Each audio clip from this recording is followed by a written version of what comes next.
மறுபடியும் வந்துட்டு உங்கள் காதல் மன்னன் ஜீவன்.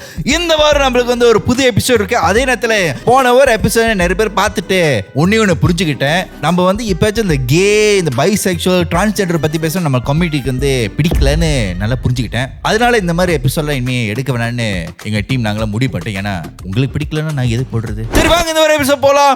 போடுற கடை இதையாவது நம்புவியா? I love you.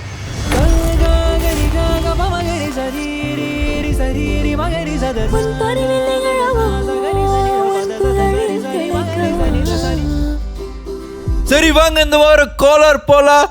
Hello hello hello hello. உங்களுக்கு ஒரு பேர் இருக்கா, இல்ல நானே ஒரு பேர் இருப்பா, இல்ல நீங்க ஏதாச்சும் பேர் வச்சிருக்கீங்க? இல்ல நீங்களே பேர் வச்சிருங்க. உங்களுக்கு நான் பேர் வைப்பா? ஆஹா, இன்னைக்கு பேர் வைக்கிறது ஒரு செரமனியா இருக்க. சரி என்ன இன்னைக்கு ரொம்ப ஜாம் ஆகுது. உனக்கு வந்து ஷ்ரேயான்னு வைக்கிறேன். என்ன பேரு? ஷ்ரேயா. ஷ்ரேயா ஸ்ரேயா. ஆ Shreya. Okay okay nice. So Shreya உங்களை பத்தி கொஞ்சம் சொல்லுங்க. நான் வந்து கொஞ்சம் ஜாலியான பர்சன் தான், ஃப்ரெண்ட்லி.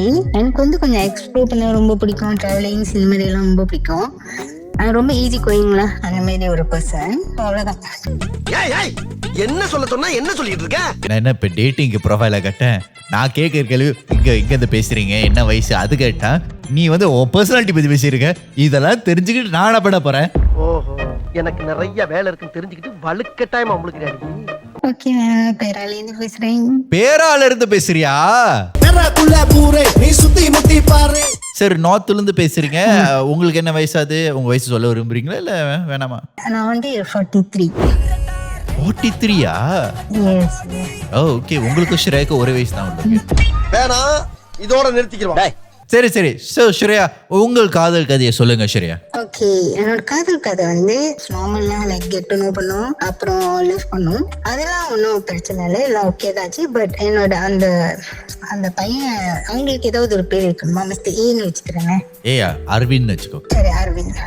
அரவிந்த் எப்படி ஒரு பர்சனாலிட்டின்னா, அவர் வந்து ரொம்ப குவாய்ட் பர்சன், கொஞ்சம் இன்ட்ரோவர்ட், ரொம்ப இன்ஃபீரியாரிட்டி காம்ப்ளெக்ஸ் உள்ள ஆளு. அவங்க கொஞ்சம் அவங்களோட திங்கிங்லாம் கொஞ்சம் பழைய காலத்துமே லைக் யாரோ பார்த்தா என்ன சொல்லுவாங்க, நம்மளை பத்தி ஏதோ பேசிடுவாங்க, அந்த மாதிரி உள்ள ஒரு ஆளு. ஸோ எங்க ரெண்டு பேருக்கும் டோட்டலி ஆப்போசிட் தான். எப்படியோ பாலி லவ் பண்ணி இது பண்ணோம். பட் எங்களோட அந்த லவ் அந்த டைம்ல என்ன நினைச்சுன்னா, எப்பவுமே எல்லா லவ் இதுலயுமே முதல்ல எல்லாம் ஓகேவா தான் இருக்கும், எல்லாமே ஸ்மூத்தா தான் போயிட்டு இருக்கும். ஆனா எனக்கு கொஞ்ச நாள்லயே வந்து ஒரு மாதிரி ஸ்டார்ட் ஆயிடுச்சு. லைக் எப்படின்னா, கொஞ்சம் லைட்டா சந்தேகம், அந்த மாதிரி சந்தேகம் கூட இல்லை, லைக் என்ன வந்து ரொம்ப கண்ட்ரோல் பண்ண ஆரம்பிச்சிட்டாங்க. நானாவே இருக்க முடியாது, நீ வந்து இது செய்யக்கூடாது அது செய்யக்கூடாது, அவங்ககிட்ட பேசக்கூடாது. ஏன் என்னோட ஃப்ரெண்ட் ஸ்கூல் ஃப்ரெண்ட் கிட்ட கூட பேசக்கூடாது, ஏன்னா அவங்ககிட்ட பேசினா நான் கட்டு போயிடுவேன். அந்த மாதிரி உள்ள திங்கிங் அவங்களோட. நீ அவங்கள்ட்ட பேசினா நீ கெட்டு போயிருவ. நான் கட்டு போயிடுவேன். அவங்க வந்து உன்கிட்ட பேசுனா அவங்க கெட்டு போக மாட்டாங்க. ஆனா எனக்கு என்னோட பயம் வந்து என்ன லெவலுக்கு ஆயிடுச்சுன்னா, சம்டைம் அவங்க கால் பண்ணும்போது அந்த காலை எடுக்கிறதுக்கு கூட பயமா இருக்கும். யாரோ வந்து பாய் ஃப்ரெண்ட் கால் பண்ணாங்க, சந்தோஷமா எடுப்பாங்க. ஆனா நான் வந்து பயந்துகிட்டு இருப்பேன், ஐயோ இன்னைக்கு எவன் என்ன சொல்லி எதை கேட்க போறாங்களோ, என்ன பண்ண போறாங்களோ, அந்த மாதிரி. ஏன்னா நான் வந்து ஒரு இடத்துக்கு போனாலும், படம் பார்க்க ஏதோ தனியா போயிட்டாலும், இதெல்லாம் கூட தப்பு. நான் வெளியே கூட தனியா போக கூடாது, தப்பு. ஆமா தப்பு. அப்படியே போயிட்டா ஏன் போன, ஏன் என்கிட்ட சொல்லல, அப்படி அந்த மாதிரி கண்ட்ரோலிங். ஆனா ஒவ்வொரு தடையும் நான் தான் கெஞ்சிக்கிட்டு போவேன்.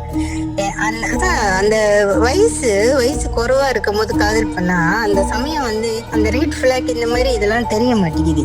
அப்ப வந்து நான் தான் கெஞ்சிக்கிட்டு சாரி கேக்குறதோ, கெஞ்சிட்டு போறதோ, அழுவுறதோ, விட்டுட்டு போயிடாதீங்க அப்படின்னு சொல்றதோ, இந்த மாதிரி ரொம்ப நான் தான் பண்ணிக்கிட்டு இருப்பேன். இல்ல பரவாயில்ல. அந்த காலத்துல எங்கம்மா காதல ரெட் ஃபிளாக் எல்லாம் பாக்குறதுக்கு இப்பதான் இருக்கு. அப்போ உண்மையிலேயே நிறைய விஷயம் நம்மளுக்கு தெரியாம தான் இருந்திருக்கு. நீ யாரியா? Boss, bachelor of social service. சரி, அது அப்படியே போயிட்டு அப்புறம் ஒரு 5 years போயிடுச்சு. அப்படியே ஒரு 5 years போயிடுச்சு. திடீர்னு ஒரு நாள் என்ன நினைச்சுன்னா, ஆக்சுவலி இங்கதான் உண்மையிலேயே அந்த ட்விஸ்ட் நடக்குது. என்னன்னா, இப்படி இருக்கிற ஒரு ஆளுக்கு ஒரு பிரச்சனை வந்துருது. என்னன்னா, அவங்க மூளையில பிரச்சனை. நாங்க வந்து ஒரு கடையில சாப்பிட்டுட்டு இருக்கும் போது அவர் திடீர்னு சொல்றாரு, திரும்பி பார்க்காத, நம்மள வந்து வீடியோ எடுக்கிறாங்க அப்படி சொல்றாங்க. அப்ப நான் வந்து பயந்துட்டேன், என்ன வீடியோ எடுக்கிறாங்க, யாரு அப்படின்ட்டு. நீ திரும்பி பார்க்காதவா, கிளம்புன்னு அப்படியே கூட்டிட்டு போயிட்டாங்க. அப்ப நான் வந்து எனக்கு புரியல ஒண்ணுமே. என்ன வீடியோ எடுக்கிறாங்க, யாரு, என்னவா இருக்கும் அப்படின்னு எனக்கு ஒரு பயமே வந்துருச்சு. அப்புறம் நான் வீட்டுக்கு போயிட்டு அவங்க வீட்டுக்கு போயிட்டாங்க. மறுநாள் காலையில அவங்களோட ஃபாதர் எனக்கு போன் அடிக்கிறாரு. இப்ப ஆக்சுவலி வந்து அவங்க வந்து வீட்டுல தனியா இருந்துகிட்டு வேலை செஞ்சுட்டு இருந்தாங்க. அவங்களோட ஹோம் டவுன் வந்து ஒரு 5 hour டிராவலிங் வச்சுக்கோங்களேன். அவங்க அப்பா போன் அடிக்கிறாங்க. ஏன் இந்த அரவிந்த் வந்து மோட்டர்லயே அந்த நைட்ல மோட்டர்லயே அவங்களோட ஹோம் டவுனுக்கு போயிருக்காரு. டிராவல் பண்ணி போயிட்டு அவங்க வீட்டுக்கு போகாம அவங்க ஒரு கடையில உட்காந்துட்டு தண்ணி வாங்கி குடிச்சிட்டு, அதாவது ஆல்கஹால்லாம் வாங்கி குடிச்சிட்டு அங்க உட்காந்துருக்காங்க. அப்புறம் யாரோ பார்த்து அவங்க அப்பா போகும்போது அவங்க கேட்டிருக்காங்க என்ன ஆகுதுன்னு. எல்லாரும் போங்க, எல்லாம் படம் எடுக்கிறாங்க, நம்மள படம் எடுக்கிறாங்க, நம்ம பேசுறதை கேட்கறாங்க அப்படின்னு அவங்க சொல்லிக்கிட்டு இருந்திருக்காங்க. அங்க இருக்கிற ஆளு இவங்க வந்து அங்க உள்ள ஆளுங்கிட்ட சொல்லியிருக்காங்க, சண்டை போட்டிருக்காங்க, இந்த மாதிரிலாம் செஞ்சிருக்காங்க. என்னாச்சு அப்படின்னு சொல்லிட்டு கேட்டு அது ஆக்சுவலி யாராச்சும் படம் பிடிச்சிருக்காங்க இல்ல ஒரு தனியான இடத்துல யாரும் இல்லாத இடத்துல படம் பிடிக்கிறாங்க அந்த மாதிரிச்சா? இல்ல, ஆக்சுவலி என்னன்னா அவர் வந்து ஹெலுசினேட் பண்ணிருக்காங்க. ஹெலுசினேஷன். அவங்களுக்கு வந்து என்னமோ ஆயிடுச்சு. சோ அவங்கள வந்து ஹாஸ்பிட்டல்ல கொண்டு போய் பார்க்கும்போது அங்க வந்து அவங்க அந்த சைக்காட்ரிஸ்ட் ஆஃபீஸ் ஹாஸ்பிட்டல்ல வந்து ஒரு அட்மிட் பண்ணிட்டாங்க. சோ நான் இங்கேருந்து அங்க போயிட்டு என்னன்னு போய் பார்க்கும்போது கேட்கும்போது ஒரு 1 week கழிச்சுலாம் அந்த டெஸ்ட் எல்லாமே பண்ணிட்ட பிறகு சொல்றாங்க அவங்களுக்கு வந்து பயோபோலார் டிசார்டர், அவங்களுக்கு வந்து சைசனோஃபிலியா அந்த மாதிரி. ஸ்கிசோஃப்ரெனியாலா? ஆமா ஆமா, paranoid schizophrenia அந்த பிரச்சனை. சோ எனக்கு ஒண்ணுமே புரியல. அதெல்லாம் நான் கேள்விப்பட்ட பேரே இல்ல. அவங்க அப்போ ஹாஸ்பிட்டல்லே அட்மிட்டா இருந்தாங்க. நான் ஒரு வாட்டி போய் பார்க்கும்போது ரொம்ப ஹாப்பியா சந்தோஷமா பேசுவாங்க. அப்புறம் இன்னொரு வாட்டி நான் விசிட் பண்ணும்போது அறவே ஒன்னும் பேச மாட்டாங்க. அப்படி ரொம்ப கோயட்டா டியாம அப்படி இருப்பாங்க. இது எதுவுமே வந்து தெளிவா இல்ல. அவங்க பேசும்போது தெரியும் அவங்க தெளிவா இல்ல அப்படின்ட்டு. ஆனா அந்த டைம்ல அவங்க ஒரு 1 month கழிச்சு கொஞ்சம் நல்லா ஓகே ஆயிட்டு பிறகு அந்த சமயத்துக்கு சொன்னாங்க ஓகே நம்ம கல்யாணம் பண்ணிக்கலாம் அப்படின்னு சொன்னாங்க. எங்க வீட்டுல வந்து நீ கல்யாணம் பண்ணணுமா அந்த மாதிரி வேணுமா அப்படின்லாம் சொல்லி கேட்டாங்க. அப்பதான் தெரியாதா நம்மளுக்கு உண்மையான காதல், ட்ரூ காதல் அது இதுன்னு நினைச்சு எனக்கு வந்து அவங்க விட்டுருப்பாங்களா அப்படிலாம் நினைச்சு இல்ல நான் கல்யாணம் பண்ணிக்கிறேன், எனக்கு விட்டுட்டு போ மனசு இல்ல அப்படி சொல்லிட்டு நானும் சரி சொல்லிட்டேன் கல்யாணத்துக்கு. ஈவன் அவங்க ஃபாதர் கூட சொன்னாங்க கல்யாணம் நீ பண்ணிக்கலன்னா கூட பரவாயில்ல, இப்பதான் அவர் ஓகே ஆயிட்டாரு, எனக்கு ப்ராப்ளம் இல்ல, நான் கல்யாணம் பண்ணிக்கிறேன்னு சொல்லிட்டு நானும் அப்புறம் அவரை கல்யாணம் பண்ணிட்டேன். ஆக்சுவலி கல்யாணத்துக்கு 1 மாசம் இருக்கும்போது நான் வந்து பிரெக்னன்ட் ஆயிட்டேன். தீராத விளையாட்டு பிள்ளை நீங்களா? கல்யாணத்துக்கு முன்னாடி இவ்வளோ பிரச்சனை இருந்தாலும் நம்ம எல்லாம் சரியாச்சு சொல்லிட்டு நீ அப்பயும் சரியா அரவினோட என்னென்ன வேலை பண்ண முடியும் பண்ணிருக்கீங்க. But okay I am happy that means that he was normal and you really loved him at that point. Yes so அப்போ எல்லாம் ஓகே தான் போயிட்டு இருந்துச்சு. அண்ட் தென் ப்ரெக்னன்சி இதெல்லாம் ஓகே இருந்துச்சு. அங்கே என்ன திடீர்னு வரும் எனக்கு 7 months ப்ரெக்னெண்டா இருக்கும் போது எனக்கு பிரச்சனை வந்துருச்சு. என்னன்னா நான் வந்து திடீர்னு இருமி ரத்தமா வரும், என்னன்னே தெரியாது. ப்ரெக்னெண்டா இருக்கனால ரொம்ப டெஸ்ட் எல்லாம் பண்ண முடியல. ஸோ இப்படியே ரொம்ப ஹாஸ்பிட்டல் அப்படியே போயிட்டு என்ன கரெக்டா 9 months 2 weeks என் பேபி வந்து வயிற்றுல இறந்துட்டாங்க. Miscarriage. Wait, 9 months 2 months na apna idu vandu 9 months 2 week. So that means I'm full term pregnancy. நான் வந்து இன்னொரு 2 weeksல வந்து டெலிவர் பண்ணனும். பட் அதுக்குள்ளார வந்து ஹார்ட் பீட் இல்ல சொல்லிட்டு பேபி இறந்துட்டாங்க அப்படி சொல்லிட்டாங்க. So if you don't mind me asking, நீங்க அந்த மாதிரி இருக்கும்போது அவங்க baby இறந்தா do you still have to deliver the baby out? Yes, because full form இருக்காங்க பேபி வயித்துல. நீங்க இந்த மாதிரி டெலிவர் பண்ணும்போது நீங்க அந்த how do you feel like you're delivering your baby that died? How does it like did you feel என்ன எப்படி இருந்துச்சு அந்த எக்ஸ்பீரியன்ஸ்? அது வந்து ரொம்ப ஒரு நினைச்சு பார்க்க முடியாத ஒரு இதாதான் இருந்துச்சு. ஏன்னா ஃபர்ஸ்ட் பேபி, அப்புறம் வந்து அதுவும் பிறக்க போற சமயத்துல ஹார்ட் பீட் இல்லைன்னு சொல்லும் போது நான் ரொம்ப உடைஞ்சு போயிட்டேன். அந்த சமயம் ரொம்ப மிக்ஸ் ஃபீலிங்கா இருக்கும். திடீர்னு பிள்ளைக்கு உயிர் வந்துடாதா அப்படின்லாம் ஒரு எண்ணம். பட் அதெல்லாம் வந்து ஒரு ஸ்டூபிடிட்டின்னு அப்ப தெரியல. ஏதோ ஒரு மிரக்கல் நடக்காதா இப்படிலாம் என்னென்னமோ கொஞ்சம். அதுல என்னன்னா ஹாஸ்பிட்டல்ல வந்து நார்மல் டெலிவரிக்கு தான் ட்ரை பண்ணுவாங்க. பிகாஸ் அது நம்ம ஆப்ரேட் பண்ண வேண்டாம் அப்படின்னு. பட் அதுக்கே வந்து அவங்க ஒரு 18 hours கிட்ட ஸ்ட்ரகிள் பண்ணி அதுக்கப்புறம் வேற வழியே இல்லாம ஆப்ரேட் பண்ணி அப்புறம் அப்படி அந்த இது போனிச்சு. அது வந்து ரொம்ப ஹார்ட் பிரேக்கிங். ஏன்னா எனக்கு, என் ஃபேமிலிக்கு, எல்லாத்துக்குமே. அப்பயே வந்து அரவிந்த்க்கு வந்து அவரும் ரொம்ப உடைஞ்சு போயிட்டாரு. அந்த சமயமே கொஞ்சம் ஒரு மாதிரி ஆயிட்டாரு. எப்படின்னா யாருக்கிட்டயுமே பிள்ளை கொஞ்சம் காட்ட மாட்டேன் சொல்லிட்டாங்க. ஒன்லி மை பேரன், அவர் பேரன் மட்டும் பார்க்க முடியும், மத்த யாரும் பார்க்க கூடாது அப்படி சொல்லி ஒரு டிஸ்ட்ரிக்ட் பண்ணிட்டாங்க. அண்ட் தென் போஸ்ட்மார்ட்டமும் செய்ய அதான் அவங்களுக்கு அந்த மாதிரி ஒரு, நான் சொன்னேன் அவங்களே வந்து ஒரு ரொம்ப ஒரு கோயட், ரொம்ப அந்த இன்ஃபினிட்டி காம்ப்ளெக்ஸ்லாம் ரொம்ப இருக்குல்ல. ஸோ அவங்க வந்து யாரையுமே பார்க்க விடல. Oh, so this is something that Arvind said, not that hospital said lah. Hospital சொன்னல, இவங்க சொன்ன யாரையும் பார்க்க வேண்டாம் அப்படின்னு, இவங்க பார்க்க விடல யாரையுமே. Oh, so outsiders யாரும் பார்க்க கூடாதுல? ஆமா லைக் என் பிரதரோ சிஸ்டரோ, அவங்க பிரதர்ஸ் யாரும் பார்க்க முடியாம அந்த மாதிரி ஒன்லி த பேரண்ட்ஸ். ஸோ அது முடிஞ்சு, சரி அதுதான் முடிஞ்சிடுச்சு அப்படின்னு பார்த்தாக்கா கொஞ்ச நாள்லயே அந்த 1 month ஆப்ரேட் பண்ணி 1 month திரும்ப எனக்கு ஆரம்பிச்சிருச்சு இருமி ரத்தம். என்னன்னு சொல்லி போய் பார்த்தா எனக்கு வந்து கேன்சர்னு சொல்லிட்டாங்க. நான் யோசிக்கேன் லைக் 4 years, இதெல்லாம் வந்து ஒரு 4 yearsல நடந்தது. இவங்க இந்த மாதிரி ஆனது, அப்புறம் திடீர்னு எனக்கு கேன்சர். சரி அப்புறம் என்ன பண்றது, ட்ரீட்மெண்ட் போகணும்ல. என்ன ஸ்டேஜ்ல இருந்துச்சு? என்னோட ஸ்டேஜ் வந்து it's going to be 3rd stage. ஏன்னா வந்து நான் பிரெக்னன்ட் இருக்கும் போதே எனக்கு ஆக்சுவலி ஸ்டார்ட் ஆயிடுச்சு அது சிம்டம். நம்மளுக்கு தெரியல, ஏன்னா பிரெக்னன்ட் இருக்கிறப்ப அவங்க எக்ஸ்ரேவோ சிடி ஸ்கேன் எதுவும் செய்ய மாட்டாங்களே. ஸோ ஆஃப்டர் கிவ் பர்த் பண்ணிட்டு திரும்ப எனக்கு அந்த சிம்டம்லாம் இருக்கும்னா நான் போனப்ப எனக்கு அது கூட ஒரு 8 months கழிச்சு தான் எனக்கு டயக்னோஸே பண்ணாங்க. அதனால வந்து அது almost going to be 3rd ஸ்டேஜ்ல, பட் ஸ்டில் கியூரபிள்னு சொன்னதுனால தேங்க் காட் நான் என்னோட ட்ரீட்மெண்ட்லாம் முடிச்சுட்டு 2 weeks ஒன்ஸ் நான் கீமோக்கு போனோம். எல்லாமே அந்த சமயம்லாம் அவங்க என் கூட தான் என்ன அவரு பாத்துக்கிட்டாரு, எல்லாம் செஞ்சாரு. All the while okay, but still அந்த கண்ட்ரோலிங்கா அது எல்லாமே இருந்ததுதான். பட் நான் என்னோட சீக்கியத்துல இருக்கும்போது ஸ்டில் அதெல்லாம் எனக்கு ஒன்றும் பெருசா இதா இல்லை. அவங்க என்ன நல்லா தான் பாத்துக்கிட்டாங்க, அப்படிதான் இருந்தது. எல்லாம் என்னோட கீமோ எல்லாம் முடிஞ்சிட்டு நான் வந்து நல்லா ஓகே ஆயிட்டோம், இதோட லைஃப் தொடங்குவோம் புதுசா அப்படின்னு நினைக்கிறப்ப இவங்க வந்து அவங்க ஃப்ரெண்டோட பிரதிமான் போயிட்டு வந்தாங்க. ஃப்ரெண்ட்ஸோட போயிட்டு வந்துட்டு அவங்க வீட்டுக்கு வந்தானே பிஹேவியர் எல்லாம் மாறிடுச்சு திடீர்னு. லைக் என்னன்னா அவங்க வந்து என்கிட்ட சொல்றாங்க, வீடு சுத்தமா தான் இருக்கு, ஆனா கேக்குறாங்க ஏன் வீடெல்லாம் ஒரே அழுக்கா இருக்கு, ஒரே பண்டி குத்தமா இருக்கு அப்படி சொல்லி கேட்டாங்க. எனக்கு வந்து என்ன அவங்க பேசுறாங்க சொல்லிட்டு என்னன்னு கேட்டா ஒன்னும் இல்லை அப்படி சொல்லிட்டு அந்த நைட் ஃபுல்லா தூங்கல. அப்புறம் மறுநாள் காலையில ஒரு மாதிரி பிஹேவ் பண்ணாங்க. எனக்கு வந்து ஒரு மாதிரி பயம் எடுத்துருச்சு, எனக்கு தெரிஞ்சிருச்சு சம்திங் ராங், இவங்களை ஹாஸ்பிட்டல் எப்படியா கூட்டு போனோம் சொல்லிட்டு நான் சொன்னேன் ஓகே வாங்க நம்ம ஹாஸ்பிட்டலுக்கு போவோம் அப்படின்னு சொல்லி மெதுவா பேசி கூட்டு. ஏன்னா அவங்க அந்த சமயத்துல வந்து கொஞ்சம் அக்ரெசிவா இருப்பாங்க, எனக்கு அதுதான் ரொம்ப கொஞ்சம் பயமா இருக்கும். ஹாஸ்பிட்டல் கிட்ட போயிட்டோன்னே அவங்க வந்து காரை திருப்ப சொல்லி என்ன வந்து இது பண்ணாங்க. நான் பயந்துட்டு திருப்பி ஒரு கடைக்கு போயிட்டு அங்க போயிட்டு 2 போத்தல் ஆல்கஹால் போத்தல் வாங்கிட்டு வராங்க. வந்துட்டு வீட்டுக்கு போய் விடு கடை போ அப்படின்னு. நான் வந்து சொல்ல நம்ம ஹாஸ்பிட்டல் போகணும், இப்பயே அது வாங்கி நம்ம இதுவா தான் பேச முடியும். நான் வந்து அவங்ககிட்ட ஏச முடியாது, கத்த முடியாது, ஏன்னா அவங்க என்ன மாரி இதுல இருக்காங்க எனக்கு தெரியல. சோ இப்படி பேசும்போது நீ வீட்டுக்கு போன்னு சொல்லி ஒரு அதட்டு தான் நேரம் வீட்டுக்கு வந்துட்டேன். வீட்டுக்கு வந்தோடனே ஒரு போத்தலை குடிச்சு முடிச்சுட்டு அதுக்கப்புறம் என்ன பண்ணாங்கன்னா கதவுலாம் சாத்திட்டு என்கிட்ட சொன்னாங்க ஓகே நீ இப்போ உன்னோட சட்டெல்லாம் கழட்டு அப்படின்னாங்க. அப்ப நான் ஏன் அப்படின்னு, நீ கழட்டு அப்படின்னு. அப்புறம் நான் கழட்டிட்டோன்னே நான் போட்டிருக்க ஓகே தாலி எல்லாத்தையும் கழட்டு, அவன் கையில எல்லாம் வாட்ச் எல்லாம் ஃபுல்லா கழட்டிட்டு பெல்ட் எடுத்து வெளுன்னு வெளுத்தாங்க என்ன.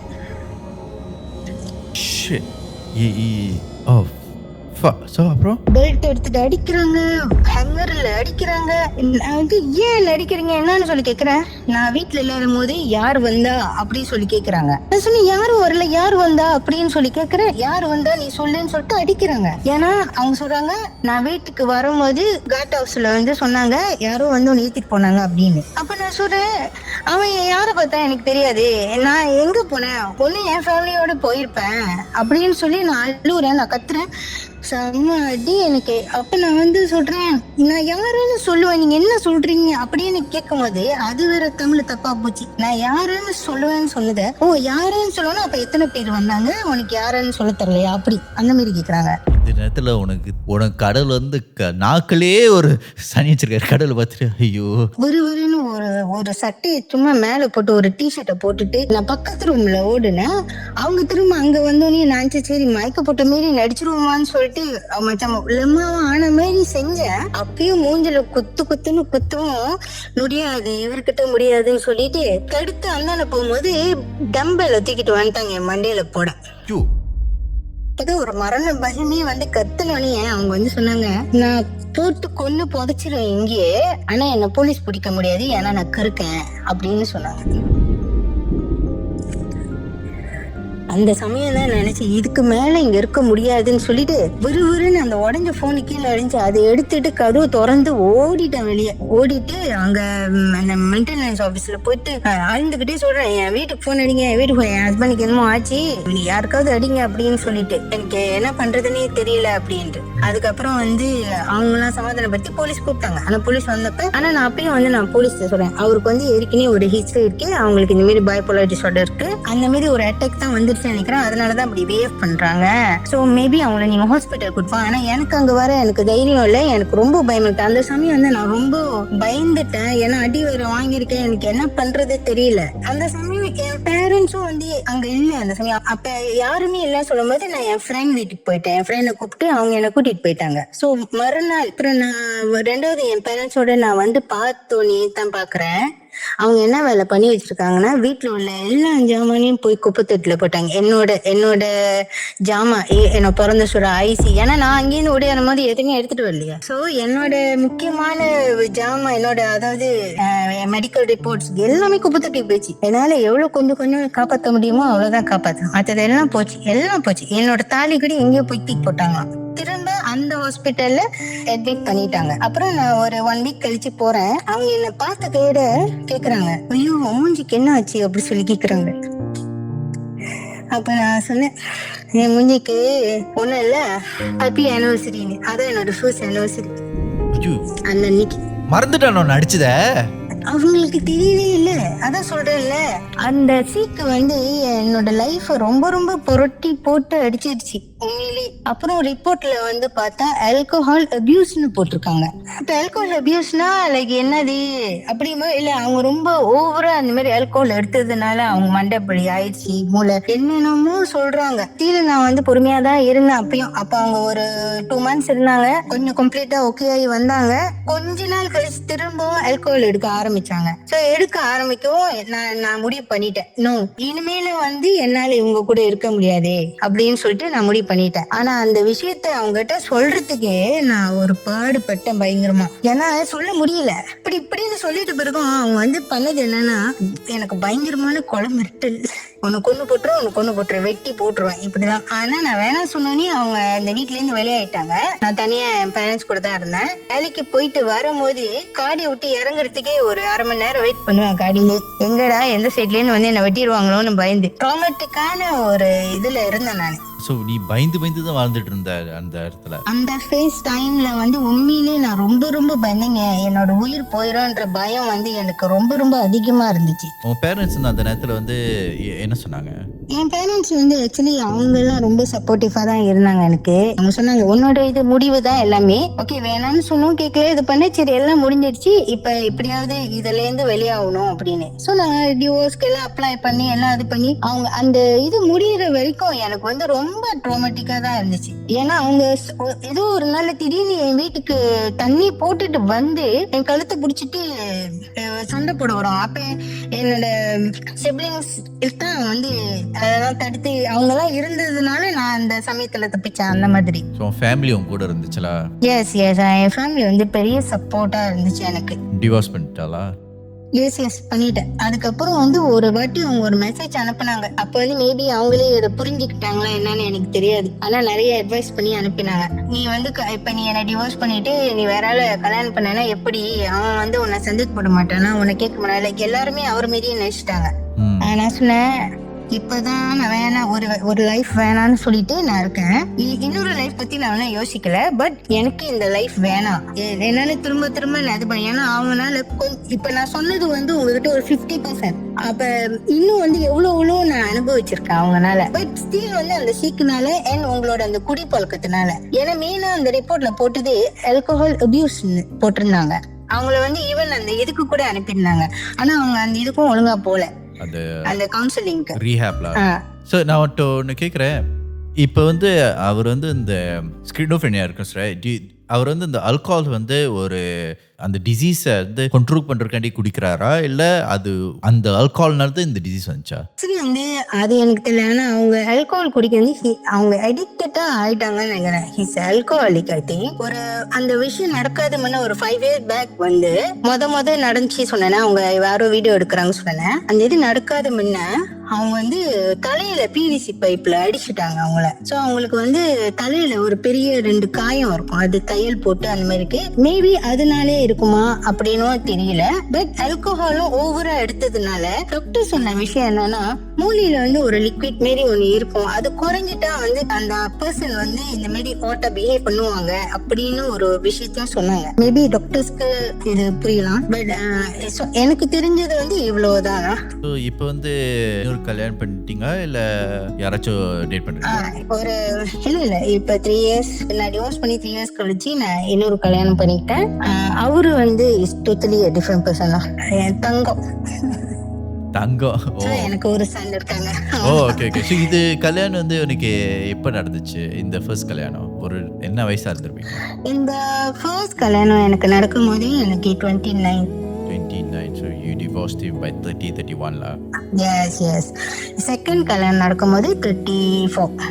Okay, I'm glad நீங்க வந்து ஒரு ஹாப்பி எண்டிங் இருக்கு. சோ இன்னும் அவரு பாத்திருக்கீங்க அந்த எக்ஸ் ஹஸ்பண்ட்? பார்த்திருக்கேன். என் பையன் பிறந்து கூட ஒரு வாட்டி பார்த்தேன். பட் நான் எதுவும் பேசல. பட் அவங்க என் ஃபேமிலியை பார்த்திருக்காங்க, பேசியிருக்காங்க. நான் எப்படி இருக்கேன், நல்லா இருக்கேனா அப்படிலாம் கேட்டிருக்காங்க. நான் கல்யாணம் பண்ணது எல்லாமே தெரியும். ஸோ எனக்கு அவங்க மேல எந்த கோபமும் இல்லை அந்த சீக்கினால. ஒருவேளை நாங்க எங்க 2 பேருக்கும் ஜோடும் இல்லை அப்படிதான் நான் நினைக்கிறேன். எவ்வளவு கஷ்டப்பட்டாலும் இது பண்ணாலும் நான் வந்து அவங்க நல்லா தான் இருக்கணும் அப்படின்னு நினைச்சேன். பட் சேட்லி லாஸ்ட் இயர் வந்து ஒரு ஆக்சிடென்ட்ல அவங்க இறந்துட்டாங்க. அது எனக்கு ரொம்ப சேட்டா இருந்துச்சு. உண்மையிலேயே நான் அவங்க நல்லா இருக்கணும் அப்படிதான் நினைச்சேன். பட் அந்த மாரி ஆச்சு. ஸோ லாஸ்ட் இயர் இந்த மாதிரி நடந்துருச்சு. என்ன பண்றது, ஒரு நல்ல மனசு வந்து போதை அண்ட் லைக் இந்த மாதிரி டிசீஸ் வந்து ஒருத்தவங்களை பாதிக்கும் போது நீயும் ஒரு ஒய்ஃபா என்னதான் பண்ண முடியும், நீயும் அனுபவிச்சு யூ ட்ரைட் யுவர் பெஸ்ட் பாரு, யூ நோ. ஆனால் நான் ஒன்று சொல்கிறேன், நிறைய கதைகள் கேட்கும் போது வந்து இந்த மாதிரி இடத்துல இருந்து விட்டு கொடுத்துருவாங்க. ஆனால் உன் ஃபேமிலி வந்து உன் கூட இருந்தது ஒரு உனக்கு ரொம்ப ஒரு ப்ளஸ் பாயிண்டாக இருந்துச்சு. உண்மையிலே நான் இப்போ நல்லா இருக்கேன் அப்படின்னு சொன்ன கூட ஒன்று வந்து என் ஃபேமிலி ஒரு பெரிய காரணம். அப்புறம் வந்து என்னுடைய புள்ள ஹஸ்பண்ட், அவர் உண்மையாக சொல்கிறேன் தங்கம். நான் நினைக்கவே இல்லை. லைக் எனக்கு ஒண்ணு என்னன்னா, எனக்கு இவ்வளவு நடந்தும் நான் காட் மேல வச்சிருந்த நம்பிக்கையை வந்து நான் எப்பவுமே விட்டதே இல்லை. ஆனா நான் அப்ப கூட பாருங்க சாமி கும்பிடும் போது என்ன நினைப்பேன்னா, எனக்கு எது நல்லதோ அதை செய்ய அப்படின்னு தான் கும்பிட்டு இருக்கேன் தவிர இப்போ உள்ள சிச்சுவேஷனை சரிப்படுத்த அப்படின்லாம் எதுவும் கும்பிட்டது இல்லை. ஸோ அப்புறம் தான் நான் புரிஞ்சுக்கிட்டேன், இப்ப எனக்கு எது நல்லதோ அது இப்ப எனக்கு நடந்திருக்கு, கொடுத்துருக்காரு. ஸோ அதுதான் நான் ரொம்ப பிலீவ் பண்றேன். சரி, இவர் எப்படி பார்த்தேன் உன் புது ஹஸ்பண்ட் எப்படி பார்த்த? அவங்க வந்து ஒரு வாட்ஸ்அப் குரூப் செட் மூலமா அப்படிதான் பார்த்தது. பேசும்போது அப்புறம் பேசி, பட் நான் அவங்க கிட்ட என்னோட விஷயத்த வந்து எல்லா விஷயத்தையுமே நான் சொல்லிட்டேன். என்ன நடந்துச்சு, நான் என்ன இதுல இருக்கேன் எல்லாமே சொல்லிட்டேன். ஸோ சொல்லியும் அவங்க என்ன அக்செப்ட் பண்ணிக்கிறேன்னு சொன்னாங்க.